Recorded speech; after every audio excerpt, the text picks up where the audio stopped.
जिलहिज्जा की 10 रातें बहुत अहम हैं, बहुत बरकत वाली हैं, बहुत फजीलत वाली हैं। मैं एक हदीस की रोशनी में इंशाअल्लाह अज़ीम आपको यह बताने की कोशिश करूंगा कि इन 10 रातों में और 10 दिनों के अंदर करना क्या है, ताकि अक्ल के घोड़े को दौड़ाने की बजाय कुछ कुरान की रोशनी में भी समझने की आप कोशिश करें। ये बात भी अच्छी तरीके से जहन में महफूज कर लें कि अगर कोई अशरे जिलहिज्जा के 9 दिन के रोजे नहीं रखता गुनहगार नहीं होगा, लेकिन अगर रखेगा तो सवाब से महरूम भी नहीं रहेगा। और इसी तरीके से अगर कोई 10 जिलहिज्जा की यानी अशरे जिलहिज्जा की शब में इबादत नहीं करता तो गुनहगार नहीं होगा, लेकिन अगर करेगा तो अल्लाह उसे शब कद्र की इबादत के सवाब के बराबर सवाब अता फरमाएगा।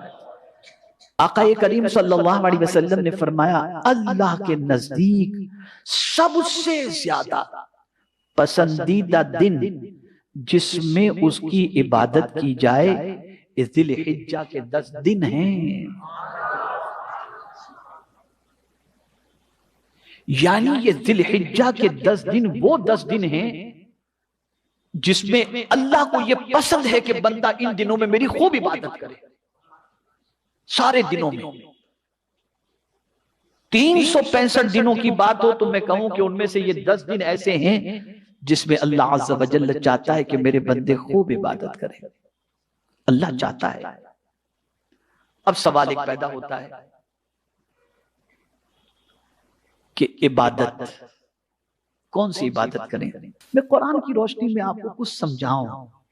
मैंने बहुत गौर किया कि मौला यहां इबादत तो मेंशन नहीं की गई,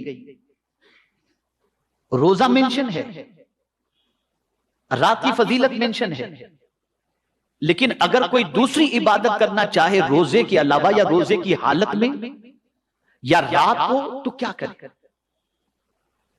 कौन सी इबादत करे।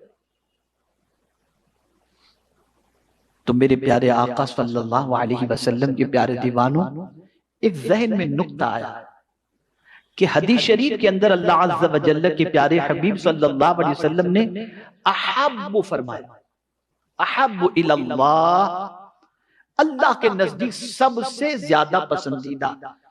तो अब हम कुरान में तलाश करते हैं कि ए कुरान तू बता अल्लाह किन को पसंद करता है और किन से मोहब्बत करता है।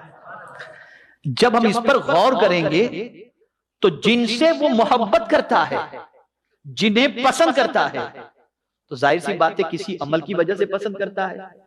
तो ये अल्लाह वो कौन सा अमल है कि उस अमल करने वाले को तू पसंद करता है, उस अमल करने वाले से तू मोहब्बत फरमाता है। तो मेरे प्यारे आका सल्लल्लाहु तआला अलैहि वसल्लम के प्यारे दीवानों, एक आयत मेरे जहन में आई और वो आयत ये है, इन्नल्लाह युहिब्बुत तव्वाबीन व युहिब्बुल मुतत्तहिरीन, कि बेशक अल्लाह तौबा करने वाले से मोहब्बत करता है और पाक रहने वाले से मोहब्बत फरमाता है। तो पता चला कि इन दिनों रात में अल्लाह से बहुत माफी मांगो, इन दिनों रात में अल्लाह से खूब तौबा इस्तिग़फार करो, इन दिनों रात के अंदर रो, अल्लाह को मनाओ। और इन्हीं दिनों के अंदर यौम आरफा भी आता है जिसमें मिना में जाकर, अरफात के मैदान में जाकर बंदा रोता है, माफी मांगता है और मेरा करीम उस दिन उसके सारे गुनाहों को माफ फरमा देता है। इस्तिग़फारन कसीरा, मुबारक हो, खुशखबरी हो उसके लिए जो अपने नामे आमाल में इस्तिग़फार की कसरत पाले। तो पता चला तौबा इस्तिग़फार अल्लाह को पसंद भी है और साथ ही साथ अगर किसी के नामे आमाल में इस्तिग़फार की कसरत है तो कोई उसे मुबारकबाद दे या न दे, मदीने के ताजदार उसे मुबारकबाद पेश करे। तो ये अमल कितना अजीम होगा, ये अमल कितना अजीम होगा। और फिर मैं थोड़ा आगे बढ़ा तो मेरी अक्ल और दंग रह गई, अक्ल और दंग रह गई कि हाजी जिसको अल्लाह ताला हज के शर से मुशर्रफ करता है तो तना उसकी बख्शिश नहीं होती। अल्लाह उसको वो मकाम अता करता है कि उसको उसकी वजह से अल्लाह ताला 40 लोगों की बख्शिश फरमा देता है। अरे हर तो ये है कि हाजी अपने घर पहुंचने से पहले जिसके लिए दुआ करे अल्लाह उसकी दुआ को कबूल फरमा लेता है। तौबा नहीं करते तो अल्लाह तौबा करने वाले से मोहब्बत फरमाता है। तो इन 10 दिनों रात के अंदर अल्लाह अज़्ज़ा व जल्ल की बारगाह में तौबा करो। पाक बहुत अजीम दौलत है।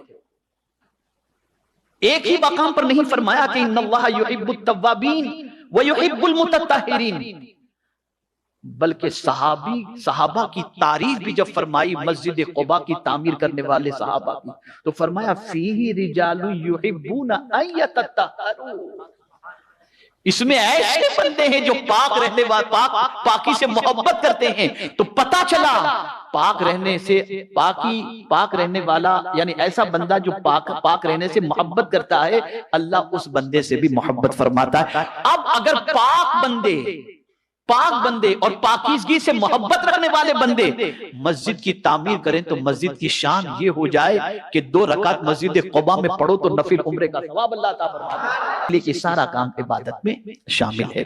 तो मेरे प्यारे आका सल्लल्लाहु तआला अलैहि वसल्लम के प्यारे दीवानों, ये चंद बातें थी जो मुझे आपकी समाअतों के हवाले करनी थी। और अशर ज़िलहिज्जा की आमद से पहले मैंने सोचा कि ये कुछ बातें आपको मैं अर्ज कर दूं। आप में से कोई भी अमल करेगा तो हो सकता है कि आप में के किसी के अमल की बुनियाद पर अल्लाह अज़्ज़ा व जल हम सब की भी बख्शिश फरमा दे। आप पाबंदी से आए और इन 10 रातों को जिंदा करें, अल्लाह आपके दिलों को जिंदा फरमा देगा। और इन 10 दिनों में इस्तिताअत अल्लाह दे, हिम्मत दे, ताकत दे, कमजोरी न हो, दूसरे फराइज के अंदर कोताही न हो, तो आप रोजा रखने की भी कोशिश करें। और अगर 9 दिन के रोजे नहीं रख सकते, 8 दिन के रोजे नहीं रख सकते, तो यौम अरफा का रोजा यानी 90 का रोजा जरूर रखने की कोशिश करें। इंशाअल्लाह इसकी बरकतों से मुताल्लिक आइंदा इज्तिमा में मैं कुछ अर्ज करने की सआदत हासिल करूंगा।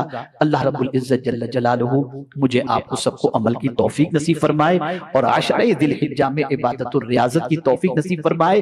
और जिन हुज्जाज के गुनाहों को अल्लाह यौम अरफा में माफ फरमाने वाला है, उनके सदके में अल्लाह हम सब के गुनाहों को भी माफ फरमा दे। वमा अलैना इल्लल बलागुल मुबीन।